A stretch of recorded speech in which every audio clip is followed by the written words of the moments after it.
본 방송에서 제공하는 투자 정보는 투자 판단에 대한 조언입니다. 방송에서 제공하는 주식의 가치, 가격 상승 및 가격 하락에 대해서는 방송사에서 보장하지 않습니다. 이 시각 헤드라인 뉴스입니다. 문재인 정부의 100대 과제가 어제 발표됐습니다. 이를 이행하기 위해서는 5년간 178조 원이 소요되는데 이를 위한 재원 마련에 대해 청와대는 비과세, 감면제도 정비, 탈루세금 징수 등을 통한 세입 확대와 또 비용 절감적인 세출 구조 조정을 통해 178조 원을 마련하겠다고 밝혔는데 세금 감면 혜택을 줄여 실효세율을 높이는 것만으로는 한계가 분명해 결국엔 명목세율 인상이 불가피하다는 전망입니다. 문재인 대통령과 국무위원, 여당 대표 등이 오늘부터 이틀 동안 앞으로 5년 동안 국정을 뒷받침할 재정정책을 논의합니다. 올해는 정부뿐만이 아니라 여당 대표와 원내대표, 정조위원장 등 6명이 처음으로 참석해 함께 의견을 나눕니다. 이번 회의는 새 정부의 첫 번째 재정전략회의인 만큼 국정 비전을 공유하고 앞으로 5년간 나라 살림살이를 모색하는 데 주안점을 줄 계획으로 알려졌습니다. 공정거래위원회가 새 정부 들어 처음으로 하림그룹을 상대로 일감 몰아주기 직권조사에 나섰습니다. 하림은 올해 5월 처음 자산 총액 10조 원 이상을 달성하며 상호 출자 제한 기업 집단, 이른바 대기업 집단으로 지정됐습니다. 공정거래위원회는 지난 3월부터 진행한 대기업 집단의 내부거래 실태 점검에 나섰는데 하림그룹 관련해선 김홍국 회장이 5년 전 비상장 계열사 지분을 아들에게 물려주는 과정에서 부당지원 행위가 없었는지 들여다보는 것으로 알려졌습니다. 조류 인플루엔자 파동 이후 치킨 가격이 빠르게 치솟자 김영록 농림축산식품부 장관이 9월부터 닭고기 공급 가격을 공시하겠다고 밝혔습니다. 김 장관은 닭고기의 공정한 가격 형성과 거래 가격에 대한 소비자 알 권리 충족을 위해 가격 공시제 도입이 필요하다며 당장 9월부터 시행할 예정이라고 밝혔습니다.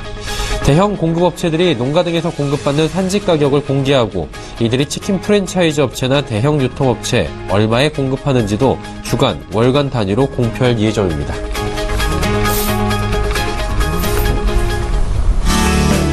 시청자 여러분 안녕하십니까. 오늘장 내일장 일부 서정덕입니다. 지금 이 시각 양시장 모두 상승하고 있습니다. 하지만 코스피 코스닥 또 다른 흐름을 보여가고 있는데요. 거래소는 상승폭이 크지 않은 보합권에서 등락을 거듭합니다. 그동안 잘 달려주던 IT주들도 오늘은 살짝 보합권 수준, 주춤하는 수준이고요. 자동차와 관련주들의 상승폭도 줄어들면서 좀 지수가 달리지 못하는 상황입니다. 다만 국제 유가의 반등으로 화학주의 상승, 철강주의 강세가 지수를 좀 받쳐주는 모습이고요. 이와 반대로 코스닥은 오늘도 상승폭을 키워가고 있습니다. 랠리가 계속 이어지는데 특히나 외국인 매수세가 지난주부터 집중이 되고 있고 오늘도 외국인은 매수하고 있습니다. 시총 상위주들의 다수 포진되어 있는 제약바이오주들이 선전하면서 코스닥 지수를 지금 이끌어가고 있는 모습입니다. 자, 하반기에 코스닥 장세가 실현되는 것일까라는 기대감을 개인 투자자들이 갖기에 좀 충분한 시점이 됐다라는 이야기들도 있는데 혹은 또 이제 단순히 코스피 코스닥의 키 맞추기 정도에 불과하다라는 이야기도 당연히 나오고 있는 상황입니다. 어떤 방향성을 가지고 시장을 보는 게 현명할 것인지 오늘장 내일장 일부에서 확인해 보시길 바랍니다. 코스피 지수부터 체크하도록 하죠. 현재 코스피 지수는 2435.67포인트의 움직입니다. 5.73포인트 상승하고 있는데요. 일중 흐름들 한번 살펴보도록 하죠. 상승폭이 크진 않습니다. 장 초반보다 그래도 많이 올라왔습니다. 2430포인트가 살짝 무너져 있었는데 장 초반에 현재는 2435포인트 부근까지 올라가면서 장중 고점 부근까지 올라갑니다. 하락에서 상승 반전으로 하고 있다. 하루 종일 오늘 좋은 흐름을 보이고 있다 정도는 아니지만 보합권 수준에서 상승 쪽으로 가고 있다라고 체크를 하시면 될 것 같고요. 수급 주체 확인해 보도록 하겠습니다. 수급 주체 보시면 전 주체가 지금 매도하고 있는데요. 이 가운데 기관에서 금융투자와 투신을 삽니다. 378억 원, 164억 원 각각 순매수하고 외국인의 매수 물량이 조금 줄어들었네요. 다음 살펴보도록 하죠. 삼성전자와 SK하이닉스 다시 상승하는데 상승폭이 크진 않습니다. 현대차가 오늘 15만원대를 다시 회복하지 못하고 있고요. 포스코가 52주 신고가 또 경신하는 모습, 철강주에 대한 긍정적인 모멘텀이 지금 계속 나오고 있죠. 6위부터 10위도 살펴보도록 하겠습니다. 한국전력이 4만원 초반 찍은 뒤에 다시 반등하면서 44,000원대까지 올라왔고요. 네이버, 삼성물산, 삼성생명, 신한지주는 보합 혹은 약보합권입니다. 다음 살펴보도록 하죠. 현대모비스는 0.61% 하락하고요. 나머지 종목들 KB금융, LG화학도 깜짝 실적으로 오늘 신고가 또 경신했고요. SK텔레콤, SK 모두 상승하는 분위기입니다. 코스닥으로 가보도록 하죠.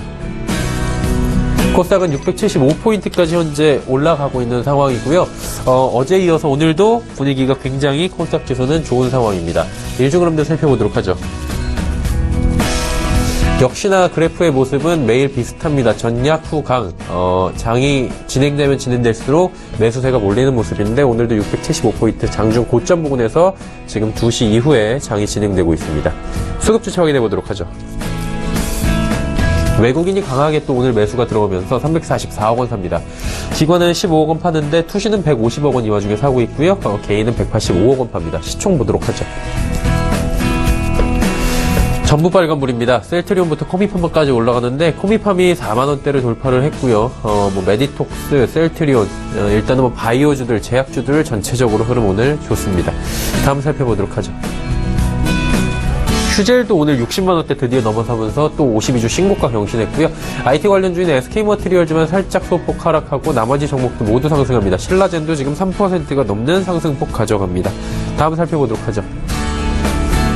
GS홈 쇼핑 하락하고요. 나노스 같은 경우에 아까 공정거래위원회에 할인그룹에 대한 조사가 들어갔다. 나노스가 제일홀딩스가 여기에는 좀 들어가 있고요. 나노스 같은 경우에는 지금 연일 상한가 급등하다가 오늘은 또 6% 정도 내주고 있고요. SFA도 IT 관련주로 오늘 좀 빠지네요. 제일홀딩스가 말씀드렸다시피 공정거래위원회 상호 출자 대기업 집단이 있는 할인그룹에 대한 조사가 들어가면서 제일홀딩스 오늘 하락하는 모습입니다. 다음 살펴보도록 하죠. 자, 원달러 환율의 흐름인데요. 1126원 40전 오랜만에 상승하면서 원화가 약세를 보여주고 있는 상황입니다.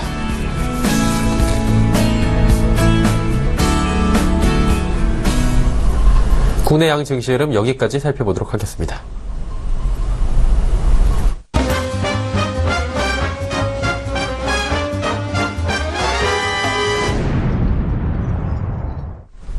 오늘장의 이슈들 살펴보는 시간입니다. 하나금융투자증권 자산전략팀의 김두한 연구원입니다. 안녕하세요. 네, 안녕하세요. 일단은 트럼프 케어 불발에 대한 이야기가 나오고 있는데 이게 시장의 발목을 잡을 재료로 어떻게 충분하다고 보십니까? 말씀하신 것처럼 트럼프 케어가 결국에는 상원의 벽을 넘지는 못했습니다. 이번에도 입법 자체가 불가능했다라고 할 수 있겠고요. 또 한 번 공화당 내 일부 의원들의 이탈이 있었습니다. 트럼프 케어 수정안에 대한 공화당 내부에서 총 한 4표의 반대표가 나타났었는데요. 아시는 것처럼 상원에서 공화당은 총 52석을 가지고 있습니다. 따라서 2표 이상의 이탈은 결국 의회에서 트럼프 케어가 통과가 안 된다는 점을 의미한다라고 할 수 있겠는데요. 트럼프 케어가 이렇게 통과가 안 되다 보니 공화당 내부에서는 오바마 케어의 폐기 우선 법안에 대해서 표결에 붙여질 가능성이 매우 높아졌습니다. 전체적으로 봤을 때 난관의 연속이다라고 할 수 있겠는데요. 스캔들로 인해서 탄핵 여론이 높아지고 있고 트럼프의 지지율은 최저치를 경신하고 있습니다. 트럼프 신두름이라 할 수 있는 법인세 인하와 인프라 투자마저 불확실한 상황인데요. 향후 추이를 지켜봐야겠지만 지금 같은 상황이라면 하반기 시장의 불확실성을 높일 소지가 충분하다라고 할 수 있겠습니다. 특히 법인세 인하는 이미 미국의 애널리스트들이 법인세 인하를 가정해서 S&P 500의 추정치를 감안했기 때문에 이게 지연되든지 아니면 폐기된다면 향후 이 부분의 변화에 따라서 글로벌 경기에 미치는 영향이 상대적으로 클 수 있다는 점에서 더 좀 주의가 필요하다라고 할 수 있겠습니다. 미국 쪽 이야기 좀 나눠봤고요. 유럽 쪽 여쭤보도록 하겠습니다. 22 통화정책회의가 오늘 예정돼 있는데 전 세계가 지금 이목을 집중하고 있거든요. 저희는 주로 어느 부분을 좀 집중적으로 봐야 됩니까? 일단 오늘 밤 7월 22 통화정책회의 예정돼 있는데요.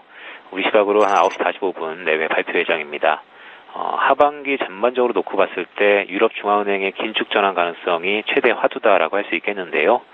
3가지 요인이 원인입니다. 첫 번째로는 역사적으로 유럽중앙은행은 미국 연준의 통화정책을 그대로 답습해왔다는 점에서 최근 연준이 2년 동안 금리를 올렸었고요. 최근 6월 FOMC에서는 자산 축소를 준비하고 있는 등 ECB 역시 이런 연준의 움직임에 어느 정도 움직일 시기가 다가왔다는 점이 중요하다라고 할 수 있겠고요. 두 번째로는 유럽 경기가 디플레 압력에서 완전히 벗어났다는 점, 즉 경기가 좋다 보니까 긴축 전환의 가능성이 매우 높아졌다는 점이 있을 수 있겠고, 끝으로는 최근 드라기 총재가 출구 전략에 대해서 명시하고 나섰다는 점에서 향후 긴축 전환 가능성이 매우 높다라고 할 수 있겠는데요. 따라서 이번 7월 통화정책 회의에서는 일말의 변화 가능성이 다소 좀 있다라고 할 수 있겠습니다. 물론 물가 지표의 부진을 감안해 본다면 현재 제로 수준의 기준금리라든지 아니면 월 600억 유로 상당의 자산 매입의 변경 가능성은 7월에는 다소 좀 낮다라고 판단하고 있습니다. 다만 보다 좀 중요한 부분이 성명서의 변화 가능성이 있다는 점에서 시장에는 영향이 클 수 있는데요. 실제로 지난 6월 22 통화정책회의 의사록을 통해서 나타난 부분이지만 일부 위원들이 포워드 가이던스, 즉 선제적 안내 문구의 삭제 논의가 이미 6월 달에 있었습니다. 따라서 이번 7월 통화정책회의에서는 성명서의 변화가 시장 관점에서는 매우 중요하다라고 할 수 있겠습니다. 네. 이제 국제유가 한번 여쭤보도록 할 텐데요. 오늘 국제유가가 또 한 1% 이상 오르긴 했습니다. 하지만 전체적으로 큰 그림을 보면 박스권에서 계속 횡보하고 있는 건데 어떻게 보십니까? 국제유가가 좀 $50로 다시 배럴당 돌파를 할 수 있다고 예측을 하고 계신 겁니까? 일단 유가 부분은 먼저 중장기적인 흐름부터 파악을 해야 됩니다. 미국의 셰일혁명 이후에 국제유가는 구조적으로 하향 안정화 단계에 접어들고 있다는 점을 먼저 강조드리고 싶고요. 다만 단기적으로 봤을 때 공급 과잉 부담이 있고 하반기에는 수요 측면에서도 점차 살아나고 있다는 점이 중요한 점이 아닌가 판단하고 있습니다. 국제유가는 비용 측면에서도 의미가 있지만 기대 인플레와도 연관될 수 있는 부분인데요. 즉 국제유가는 하단이 지지만 된다면 낮은 비용에 대한 메리트가 글로벌 경기에 우호적으로 작용할 개연성이 매우 높은 부분입니다. 이러한 측면에서 향후 변수는 미국의 수요 개선일 텐데요. 다행히 드라이빙 시즌에 따른 미국의 가솔린 수요가 성수기에 들어간다는 점에서 지난 간밤 나왔던 미국의 원유 재고 증가도 그러한 일부분일 수 있고요. 이러한 점에서 유가의 하단이 확인될 소지가 있다는 점이 향후 국제유가는 좀 변수다라고 할 수 있겠습니다. 네, 알겠습니다. 오늘 말씀 감사합니다. 예, 고맙습니다. 네, 이슈 칼럼 바로 이어가도록 하겠습니다.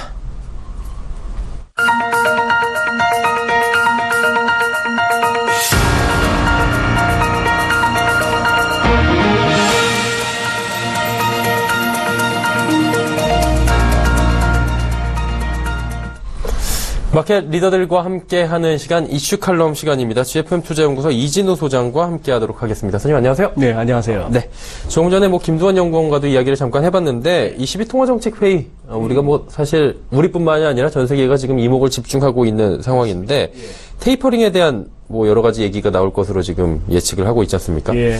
이 부분 저희가 어떤 식으로 좀 예측을 해보고 나오면은 또 시나리오를 정해봐야 될 텐데요. 네. 지금 최근 한 2주 동안에 국제 외환 시장에서 달러가 이제 급격히 약세를 보였거든요. 예. 네. 거기에 지금 이제 이유를 따지자면은 전부 이렇게 트럼프 케어가 미국 의회에서 이렇게 거의 폐기 수순이다. 이런 트럼프 케어가 이제 앞으로 희망이 없다 하는 그걸 갖다가 그로 인해서 결국 그렇다면 이제 트럼프발 미국의 경제 성장 내지는 향후 감세 정책, 인프라 투자 다 물 건너가는 거 아니냐 해서 달러 약세다. 그 얘기도 맞긴 합니다만, 트럼프가 지금 이제 겨우 집권하고 한 100일 남짓 됐는 상황입니다만, 제가 봐서는 좀 성급한 진단이긴 합니다만 벌써 절름발이 올입니다. 레임덕이에요. 레임덕이 벌써요? 제가 보기엔 그래요. 할 수 있는 게 아무것도 없는 것 같고. 예, 예. 트럼프 대통령은 아마 4년 내내 그것만 외치다 끝날 겁니다. 트위터를 통해서든 쓰고 다니는 모자를 통해서든 Make America Great Again 그것만 쓰고 있을 텐데요. 지난 며칠 전에 우리 박성현 선수 골프 예. US 오픈에서 우승하고 예. 그때 탑10 10명의 선두권 가운데 8명이 우리 한국 선수였고 미국 국적의 선수는 그 탑10에 들지도 못했고 예. 그게 어떻게 보면은 저는 상당히 시사하는 바가 크다고 봅니다. 트럼프 대통령은 4년 내내 외칠 거예요. 미국을 위대하게. 근데 미국의 US 오픈 골프에 예. 미국 선수는 탑10에 들지도 못한다. 이게 현실인데요. 그러니 지금 지난주에 제가 오늘 차트를 준비를 못해서 죄송합니다만 예. 오전 내내 인터넷이 안 되는 데 있다고. 요즘에 인터넷이 안 된다면은 예. 어쨌든 간에 예, 바쁘셨던 거죠, 그런 상황이었는데. 자, 지난주에 이제 재밌는 그게 있었어요. 예. 이제 월스트저널이 먼저 보도를 했고 예. 그걸 따라서 블룸버그를 비롯한 여타 매체들이 인용 보도하기 시작했는데 22에 익명의 소식통. 22가 잘 쓰는 수법이죠. 예. 누군지는 모르겠으나 22의 정통한 소식통이 말하기를 참 누군지 궁금해요. 가끔. 예. 8월 말에 있는 잭슨홀 회의에 드라기 총재가 참석해서 아마 테이퍼링에 대해서 얘기할 것 같다. 양적 완화 축소에 대해서. 그리고 슬쩍 더 구체적으로 얘기합니다. 아마 시작하면 내년부터 해서 매월 국채 매입 규모를 100억 유로씩 줄여나갈 거야. 지금은 이제 600억 유로거든요, 예, 예. 월. 그렇게까지 합니다. 처음 지금 이제 연준의 양적 긴축, 국채나 모기 채권, 재투자를 갖다가 줄여나가는 것도 처음에는 100억 달러로 시작하겠다 했는 예, 것처럼 예. 마치 그렇게 시작했는데요. 그렇게 했던 부분이 이제 크죠. 그리고 뭐 캐나다 중앙은행이 금리를 올렸고 예. 또 어제 같은 경우에 호주 중앙은행에 지난 통화정책회의 의사록이 발표됐는데 뭐 위원들 사이에 이른바 뉴트럴 레이트 균형 금리가 3.5%다 이렇게 얘기를 하는 거예요. 예, 지금 이제 1.5%인데 호주는 뭐 이런 식으로 얘기하다 보니까 지난 2014년 이후 한 1년 반 바짝 달러 강 원자재 가격 급락의 배경이었던 미국 홀로 긴축, 나머지 국가들 완화. 그러면 달러는 강해져야지 하는 그 논리에서 이제 최근 들어서 연준은 양적 완화 이제 줄여나가는 것뿐만 아니고 이제 재투자를 이제 대차 대표를 줄여나간다. 양적 긴축까지 접어든다 했던 것이 6월 FMC 때까지 6월까지 달러가 그나마 강했던 배경이었던데 네. 이제 다른 선수들까지 다 같이 간다니까 약해졌던 거예요. 그렇죠. 그래서 이제 지금 이제 정덕앵커 말씀하신 또 그리고 앞서 김돈 연구원도 설명해 주셨지만 시장이 오늘 밤 22 통화정책회의를 주목하는 거는 워낙에 시장 상황 그때그때에 따라서 이건 뭐 딜러 이상이에요. 제가 보기에는 드라기 정도는 예. 시장에 어떻게 얘기하면 시장이 어떤 식으로 반응한다. 뭐 시장에서도 특히나 기계들 이 알고리즘 매매들은 어떤 예. 식으로 반응한다는 걸 잘 알기 때문에 오늘 상당히 궁금합니다. 제 일감은 또 지난주에 그런 어떤 뭐 잭슨을 운운했던 그걸로 인해서 유로 강세를 갖다가 슬쩍 유발할 수밖에 없는 재료를 흘렸는데 그래서 보니까 유로가 좀 세지네 하는 모습에서 오늘 또 살짝 톤을 낮출 수도 있습니다.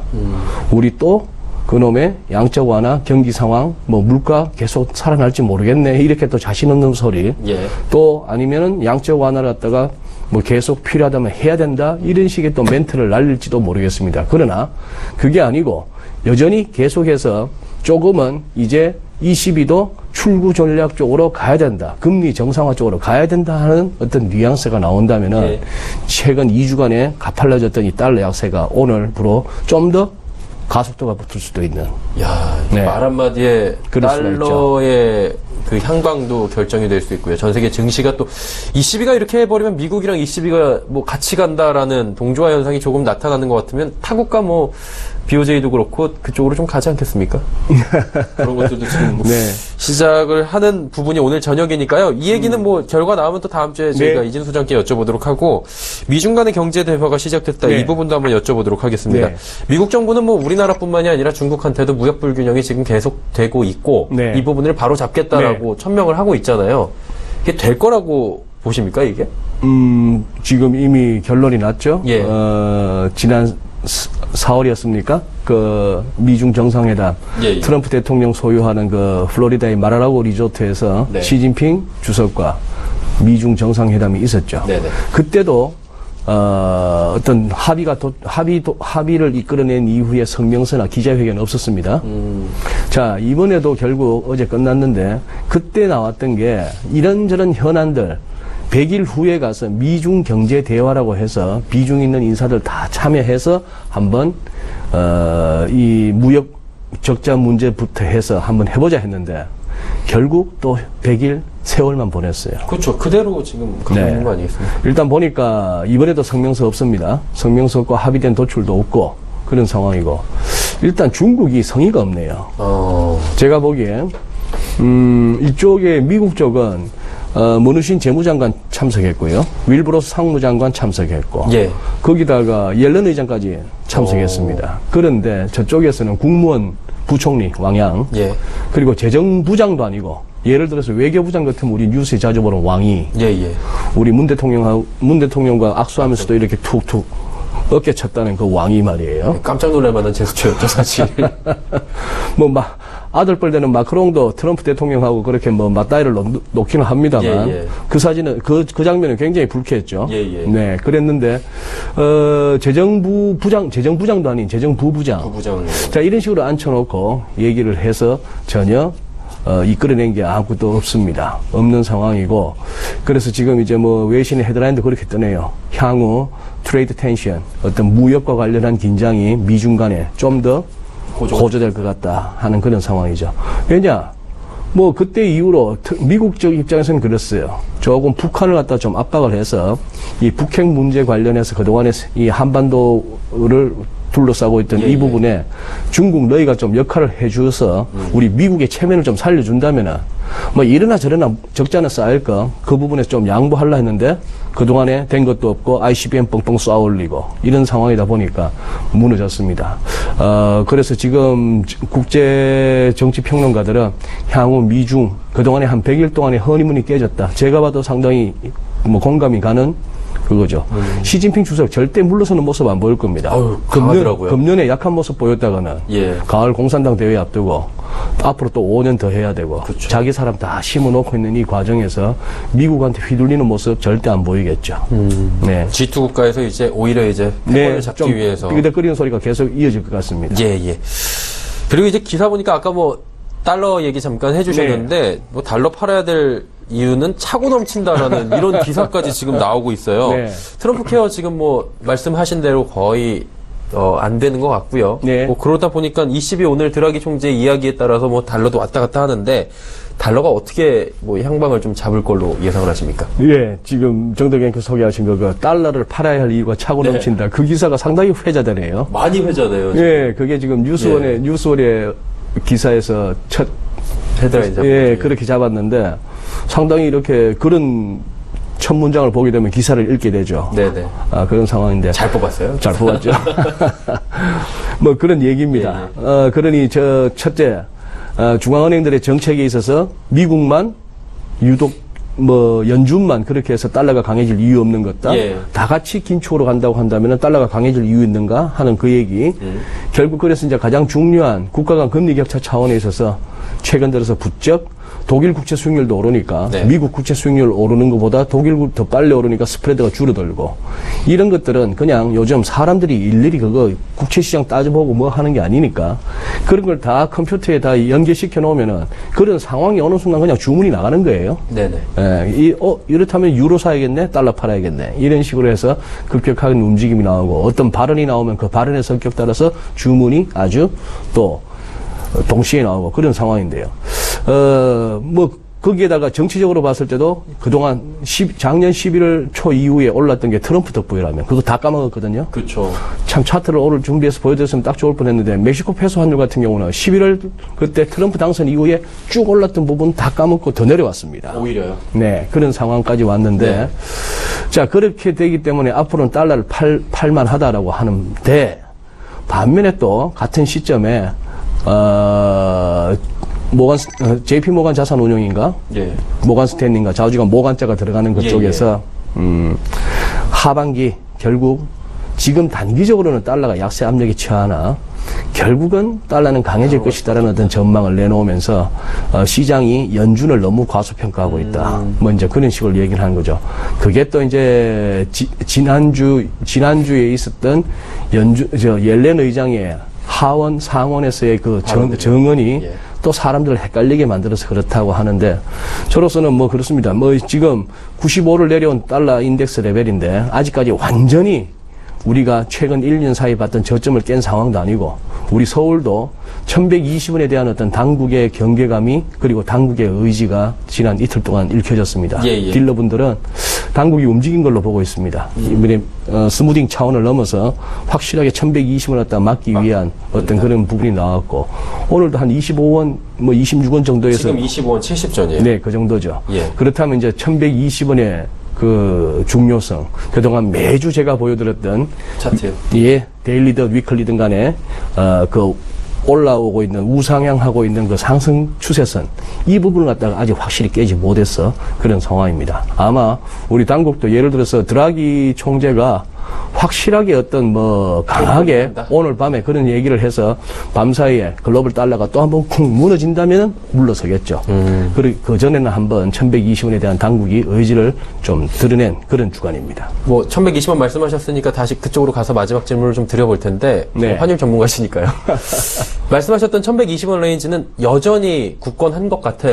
예, 1150원대부터 드라마틱하게 2주 동안 내려오더라고요. 들어갔죠. 그리고 네. 오늘 다시 반등이 오랜만에 좀 급등이 나오고 있어요. 네. 지금 0.5% 정도 올라가고 있는 상황인데 어떻습니까? 국내 증시는 어쨌든 환율이 이 정도 레인지가 괜찮다라는 얘기들도 있고요. 환율 전망 어떻게 저희가 해볼까요? 예, 지금 같은 환율 가지고 무슨 환율 때문에 증시가 뭐 이런 상황은 아닌 것 같고요. 네. 그거보다는 차라리 그렇게 한번 생각해 보시죠. 국민연금 CIO가 사임을 했다는 거. 그렇죠. 네. 그 부분이 왜 요즘 들어서 최근 한 사나흘 외국인들이 저렇게 공격적으로 코스닥 보면 외국인만 삽니다. 예. 지금 반면에 거래소에서는 외국인 현물 선물 팔고 있어요. 예. 그렇게 팔고 있고 그렇다면은 이제 패시브가 아닌 액티브 그리고 대형주가 아닌 중소형주 해서 지금 한번 코스닥도 지금 잠시 볕이 들었네요. 그렇게 보여집니다. 네. 알겠습니다. 환율 이야기 그리고 증시에 대한 전반적인 단기 진단까지 함께 해볼 수 있었습니다. GFM 투자연구소 이진우 소장과 함께 이야기 나눠봤습니다. 다음 주에 뵙겠습니다. 감사합니다. 예, 고맙습니다.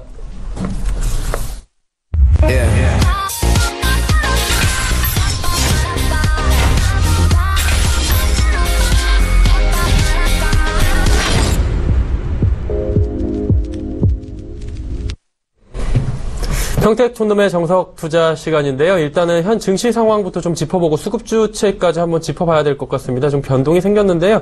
코스피 지수가 조금 더 올라가면서 2,437포인트대까지 올라가고 있는 상황입니다. 코스닥 지수는 어떤지 한번 확인해 볼까요? 코스닥은 676포인트까지 지금 현재 올라가고 있고요. 두 주체가 외국인이 지금 거래소에서 19억 원 순매도에서 매수로 전환을 했고요. 코스닥 시장 역시 외국인은 400억 원 넘게 사고 기관이 매도해서 매수로 전환하면서 투신 쪽에서 강하게 매수하고 있다. 지금 포지션 변화가 조금 전 시간대보다 생긴 상황입니다. 정호영 대표 이야기 나눠보도록 하겠습니다. 대표님 나와 계신가요? 네, 안녕하세요. 예, 안녕하세요. 시장 상황이 어쨌든 간에 전략 후강인 것 같습니다. 지금 매수 주체들도 조금씩 변동이 있는 것 같고요. 오늘 시장 짚어주시죠. 네, 오늘 시장은 코스피가 상승을 하고 있는데요. 사실 수급 동향을 본다 그러면은 뭐 약간 좀 이해하기 어려울 정도로 상승하는데 결국 삼성전자하고 대형주 상승 때문에 그렇습니다. 그래서 오늘 이 시간 현재 코스피를 보면은 어쨌든 대형주가 좋기 때문에 그렇게 되고요. 더 중요한 게 있죠. 코스피보다 코스닥이 더 강하다는 거예요. 제가 계속해서 말씀드렸습니다. 월요일, 화요일, 수요일 저녁 방송에서 각각 말씀드렸던 게 월요일은 코스닥이 20% 돌파하면 급등할 것이다. 화요일은 그러니까 역디 커플링이 가능하다. 그리고 수요일 어제였죠. 네, 코스닥 광풍이 한번 하반기에 불어닥친다 그랬는데 아마도 시청자분들이 최근에 보기 힘든 걸 보고 계실 겁니다. 왜냐하면 그동안 코스닥은 어떻게 보면 좀 독립 변수가 아니라 종속 변수의 성격이 강했잖아요. 그러니까 어떻게 보면 좀 기세해서 간다, 움직인다 이렇게 볼 수가 있거든요. 그래서 코스피의 어떤 종속 변수의 그런 관점이었었는데 지금은 독립 변수의 관점으로 움직인다 이렇게 볼 수가 있겠고요. 제가 전체적으로 종목을 쭉 훑어본 결과 그동안 계속 하락했던 종목들, 신저가 기록했던 종목들, 그 종목들 중에서 이제 반등 나오는 것들이 많습니다. 그래서 코스닥 같은 경우에는 여러분들이 적정 주가만 보시면 될 것 같아요. 왜 그러냐면 어차피 차트야 뭐 52주 최저가를 찍든 아니면 그 직전이든 비슷비슷하거든요. 그거 못 보는 사람은 없거든요. 그래서 여러분들이 이렇게 보시면 됩니다. 52주 최저가를 최근에 기록했거나 아니면 이 순간 현재 기록했다 그러면 딱 두 가지만 보세요. 적정 주가 대비 절반 이하. 그러니까 예를 들어서 적정 주가 2만 원인데 현재가가 1만 원 이하다. 이게 첫 번째 조건이고 두 번째가 뭐냐면은 적어도 적자는 아니었다. 그러니까 직전 연도를 말하는 거예요. 이것만 아니면은 됩니다. 그래서 여러분들이 저평가돼 있고 최소한 실적이 적자가 아닌 기업은 적당히 들어가도 여러분들이 기다리면 수익 날 수 있는 이런 장세고요. 시장 흐름 자체로 본다 그러면은 이제는 뭐 코스피는 더 이상 지수는 큰 의미가 없다고 봐요. 오히려 저는 코스피가 조정을 받고 코스닥이 지수가 올라가길 지금 바라고 있거든요. 왜 그렇냐면 여기서 현재 2437선까지 올라왔습니다. 그렇게 돼 있는데 이게 2450 가버리고 2500 가버리는 게 너무 빠르면은 오히려 저는 더 나쁘다고 봅니다. 그래서 일단 여러분들은 제가 말씀드렸던 대로 이렇게 보시면 돼요. 코스피 지수는 크게 신경 쓰지 마시고요. 코스닥 지수를 신경 쓰세요. 왜? 코스닥 지수 신경 써야지 전체적으로 투자 심리가 좋아지거든요. 그 또 한 가지가 뭐냐? 지금은 코스피보다는 코스닥, 대형주보다는 중소형주, 그리고 철저하게 저평가된 종목들 적당히 차트 보시면서 들어가시면 아마도 시간의 문제일 뿐 수익은 가능하지 않나, 저는 이렇게 보고 있습니다. 네, 말씀해 주신 부분 잘 들었고요. 오늘은 테마나 업종 또 흐름이 있을 것 같아요. 어떤 업종을 저희가 주의 깊게 보면 될까요? 네, 오늘 이 시간 현재는 코스피에서 전기가스 업종이 상당히 좋습니다. 그동안 좀 저평가돼 있고 소외된 감이 있어서 올라갔는데, 제가 보는 관점에서는 사실 지수가 좋을 때는 이 전기가스 업종은 원래 가지 않습니다. 지수가 내려갈 때 오히려 가는 대표적인 가치주의 그 개념이라고 보시면 됩니다. 왜 그러냐면 이 전기가스 업종의 특성이 뭐냐면요, 대박도 없고 쪽박도 없어요. 예를 들어서 성장주 개념의 기술주들 같은 경우에는 실적이 급등할 수가 있거든요. 그리고 뭐 잘못하면 이제 확 무너질 수도 있어요. 근데 솔직히 말씀드려서 전기가스 업종은 무지막지한 매출이 나올 수도 없고요. 그렇다고 해서 절대로 회사가 망하지도 않습니다. 그래서 이들 종목군의 특성은 지수가 좋을 때는 탄력이 좀 제한적입니다. 그래서 현재 전기가스 업종 몰려있던 분들은 매도 기호를 삼으시기 바라겠고요. 매수는 반대한다 분명히 말씀드리겠고요. 테마주는 오늘 전자결제 관련주가 많이 움직이고 있습니다. 그래서 전자결제 관련주 중에서 여러분들이 하나 정도 골라보시면 될 것 같습니다. 네, 종목 이야기 좀 세분화해서 해주시면 좋을 것 같습니다. 한 4종목 정도 들어볼까요? 네, 우량주는 삼성 SDI입니다. 이 종목은 일단 보유자 매도하시고요. 미보유자는 절대 관망해달라 설명드리겠습니다. 그리고 항공우주입니다. 최근에 악재 같아서 급락했었죠. 일단 보유자는 매도하시고 미보유자는 전업 단타로만 대응하세요. 전업 단타 대응이 뭐냐? 오늘 샀다 오늘 팔란 얘기죠. 왜 그러냐면 아직까지 변수가 많습니다. 개별주 말씀드리겠습니다. 먼저 대한광통신으로 말씀드릴게요. 이 종목은 보유자 매도 후 재매수하시고요. 미보유자는 61선 이하에 접근하자. 계속 눈여겨볼 종목이다 이렇게 설명드릴 수 있겠고요.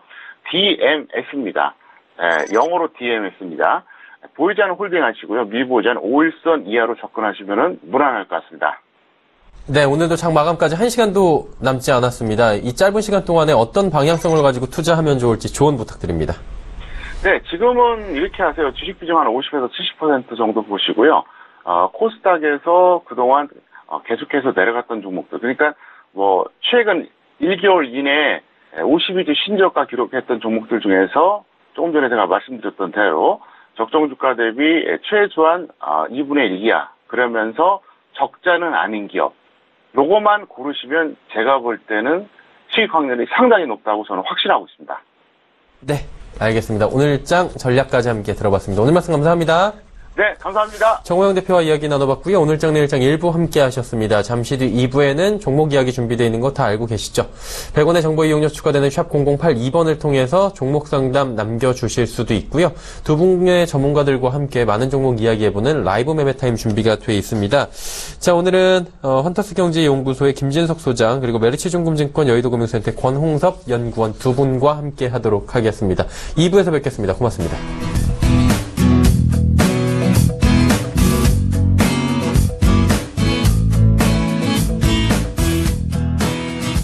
본 방송에서 제공하는 투자 정보는 투자 판단에 대한 조언입니다.